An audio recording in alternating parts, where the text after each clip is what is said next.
toutes, je suis ravie de vous retrouver sur ma chaîne Une fille manager. Je suis Valérie Richard et comme chaque semaine, je viens vous apporter des retours d'expérience et des conseils sur le leadership et notamment le leadership d'équipe. Alors aujourd'hui, on va voir 4 façons de valoriser ton employé, ton salarié, pour lui permettre de se sentir plus motivé et de rester finalement plus longtemps avec toi dans ton entreprise. Alors effectivement, on est aujourd'hui dans un contexte où on se rend compte qu'il est parfois difficile de recruter, de trouver la perle rare qui va t'aider à développer ton entreprise, qui va permettre de créer une équipe au top. Et parfois, on a le sentiment que on a recruté quelqu'un, ça se passe plutôt pas mal, et puis malheureusement, au bout de quelques mois, elle va nous quitter pour aller trouver un autre poste ailleurs. Et ça, c'est très très frustrant. Donc, c'est quelque chose qui est important, je dirais, à n'importe quelle époque, mais on est vraiment en ce moment dans une période, depuis 1 an, 2 ans, où les difficultés de recrutement sont encore plus fortes, où on s'aperçoit que les gens ont aussi des besoins et que parfois ils n'hésitent pas à changer de poste ou à changer d'entreprise pour essayer de trouver un sens dans leur mission, dans leur travail au quotidien. Donc j'ai connu ça. Et pour être tout à fait transparente, je pense qu'au début où j'ai managé des équipes, je ne savais pas très bien valoriser la contribution de mes collaborateurs. Ce qui fait que j'ai notamment, au tout début, amené une personne que j'estimais vraiment, dont je trouvais le travail extraordinaire. Je l'ai amenée à se poser des questions parce qu'elle se sentait beaucoup moins motivée, elle avait envie de partir. Alors heureusement, cette personne a fait la démarche de venir m'en parler. Ça m'a permis de prendre du recul. Alors ça a été dur parce que sur le moment, je l'ai vraiment pris comme une difficulté, une remise en question forte de ma part. Je me suis dit, mais j'ai loupé quelque chose finalement. Et ça m'a aidé à mettre en place un certain nombre de choses pour justement un petit peu plus prendre en considération le travail de mes collaborateurs, les valoriser, les féliciter. Donc j'ai fait ça, je dirais, un peu de manière instinctive, intuitive.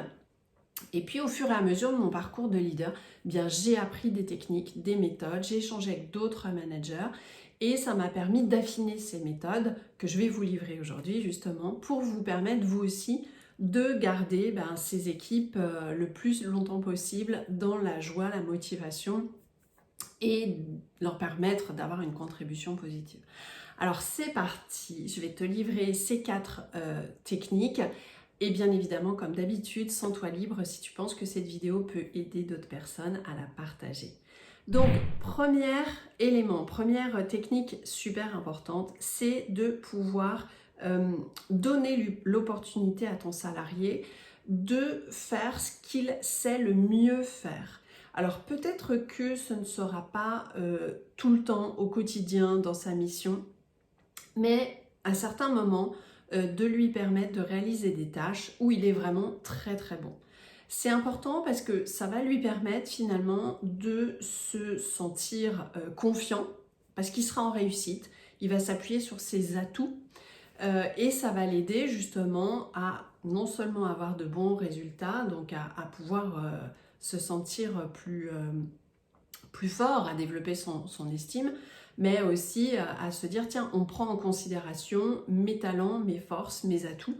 Donc ça, c'est vraiment important. Et encore une fois, par rapport à son poste, cette personne aura peut-être différentes missions. Donc, dans toutes ces missions-là, il ne pourra peut-être pas toujours exercer son talent, mais c'est important de se dire, tiens, chez cette personne, qu'est-ce qui fonctionne très bien, qu'est-ce qui est un point fort, qu'est-ce qu'il sait vraiment très bien faire et lui donner l'opportunité de le faire parce que souvent, c'est là où les personnes s'épanouissent le plus. Donc ça, c'est super important. Et on sait très bien qu'une personne qui se sent épanouie dans son poste, c'est une personne qui est plus motivée, qui est dans le mieux-être dans son travail et qui va, a priori, peut-être rester plus longtemps dans l'entreprise. Deuxième conseil, c'est de pouvoir féliciter la personne et féliciter sur le travail qui a été réalisé. Alors c'est là-dessus où moi au départ j'ai eu quelques difficultés. Je n'avais pas bien appris, ça peut paraître bête, mais je n'avais pas appris à véritablement reconnaître le travail qui était bien fait en le disant de manière très explicite. Je le faisais mais de manière un peu rapide, c'était implicite pour moi et du coup je pensais que dans la tête de mon salarié c'était évident alors qu'en fait pas du tout. Et cette personne dont je parlais tout à l'heure, eh bien, elle avait besoin aussi d'entendre que je trouvais que son travail était bien fait parce qu'elle avait besoin d'être reconnue tout simplement dans son poste. Donc c'était important que j'apprenne à le faire. Donc encore une fois, j'ai appris à le faire avec les années et aujourd'hui c'est quelque chose qui me permet de garder encore une fois une équipe qui soit impliquée et motivée. Il faut avoir conscience que certaines études ont montré que 7 salariés sur 10, c'est énorme, estiment que leur travail n'est pas reconnu à leur juste valeur. Et ça, clairement, eh bien, c'est une source de démotivation. Les gens ont l'impression d'être finalement que des numéros dans l'entreprise et ça les pousse à chercher un travail ailleurs et peut-être à quitter l'entreprise ou ça les pousse parfois s'ils décident de rester à être moins motivés, moins impliqués et donc moins performants. Donc c'est certainement pas ce que tu veux pour toi et ton entreprise. Donc vraiment, prends le temps de te poser la question de comment est-ce que je félicite. Est-ce que c'est vraiment explicite? Est-ce que c'est vraiment clair? Est-ce que je viens reconnaître les talents et est-ce que je viens dire à la personne à quel point son travail a été bien fait ou les efforts qu'elle a fournis, eh bien je les ai constatés et je trouve que c'est super parce que, encore une fois, c'est une façon importante de motiver. Troisième conseil, pardon, ça va être de valoriser la singularité de la personne. Chacun de tes salariés, si tu en as plusieurs, est différent. Différent en termes de compétences, de savoir-faire, mais aussi en termes de savoir-être, de comportement. Et c'est vrai à la fois dans le contexte de l'entreprise, mais aussi en dehors. Et c'est important que tu puisses montrer à tes salariés que tu prends en compte cette singularité. Par exemple, c'est de s'intéresser à l'équilibre entre sa vie personnelle et sa vie professionnelle. Ça va être de prendre en compte peut-être certaines contraintes personnelles que ce salarié va avoir pour peut-être lui permettre dans son quotidien de travail de se sentir un petit peu plus à l'aise et moins stressé avec ses contraintes, par exemple. Ça peut être aussi d'avoir conscience de ce qui est important pour lui en dehors du travail, peut-être sur des implications qu'il a dans des associations ou dans une vie sportive, etc. etc. Et de se dire comment ça peut venir impacter son travail et le simple fait parfois d'en parler, de pouvoir discuter, d'échanger avec la personne comme on le ferait avec une personne de notre entourage qui n'est donc pas notre subordonné, qui n'est donc pas notre salarié, eh bien c'est important parce que ça permet de montrer qu'on s'intéresse vraiment à lui ou à elle et de comprendre que cette personne c'est un individu, encore une fois c'est pas un numéro et on a envie de mieux comprendre ce qui l'aide à bien fonctionner, ce qui est un carburant pour elle et de pouvoir justement simplement lui permettre de s'exprimer sur ça parce que ça aussi c'est une forme de reconnaissance. Et puis quatrième et dernier conseil, ça va être d'accompagner chacun et chacune sur son parcours professionnel et peut-être aussi son parcours personnel. Je m'explique. Lorsque on a des salariés, l'idée c'est toujours de les faire monter en compétences, de leur permettre de s'améliorer dans leur travail, peut-être d'acquérir de nouvelles compétences. Donc ça, les différents entretiens que tu vas faire avec ton collaborateur vont te permettre d'identifier ça. Mais parfois, c'est aussi de prendre conscience de certains éléments personnels, entre guillemets, en tout cas de ce qui fait que cette personne est singulière, encore une fois, qui va te permettre de la faire monter en compétences et de développer son parcours.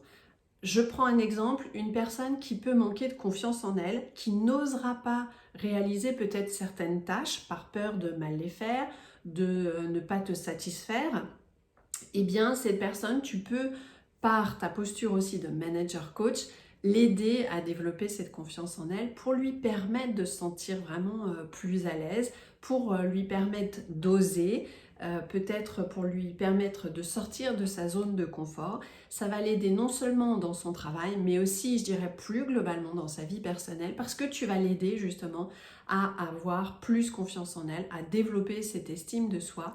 Et ça, c'est vraiment très important. Donc à toi de repérer parmi les membres de ton équipe quels seraient peut-être des éléments, soit pro, soit perso, qui pourraient l'aider encore une fois à apporter une plus grande contribution pour l'entreprise, pour l'équipe, et en échangeant avec cette personne, de se dire tiens, comment est-ce que je peux l'aider, comment je peux lui permettre d'évoluer. Ça peut être d'acquérir aussi de nouvelles compétences, hein, soit en se formant par exemple, soit en prenant du temps avec toi. Ça peut être de permettre à cette personne peut-être aussi de gérer de nouveaux projets, donc d'avoir des missions un petit peu plus transverses dans ton entreprise, hein. Ou peut-être, si c'est faisable, je dirais, dans ton organisation, d'avoir de la mobilité géographique. Pour certains, c'est aussi important. Donc, tous ces éléments-là, tout ce qui vont permettre en fait à chaque membre de ton équipe de sentir une progression, une évolution professionnelle et personnelle, ben ça va être super important, encore une fois, pour qu'ils se sentent valorisés, impliqués et motivés dans ton entreprise. Alors voilà les 4 conseils que je voulais te livrer. Dis-moi en commentaire celui que tu as envie de mettre en pratique, qui te parle vraiment. Et puis vraiment, exerce-toi à le faire sur la durée. Au départ, ça peut peut-être te paraître un peu difficile, mais vraiment, je peux t'assurer que quand tu mets en place ces méthodes, ça t'aide vraiment à créer une équipe soudée, à permettre du bien-être dans son travail pour tes salariés, mais aussi pour toi, parce que tu vas voir que ça va te revenir aussi un peu comme un boomerang, et c'est super positif. Donc, je te souhaite en tout cas une bonne journée, une bonne semaine. Je te dis à lundi prochain pour une nouvelle vidéo, et n'hésite pas à me dire en commentaire ce que ça a pu donner en t'exerçant cette semaine à valoriser ton équipe. Bye bye.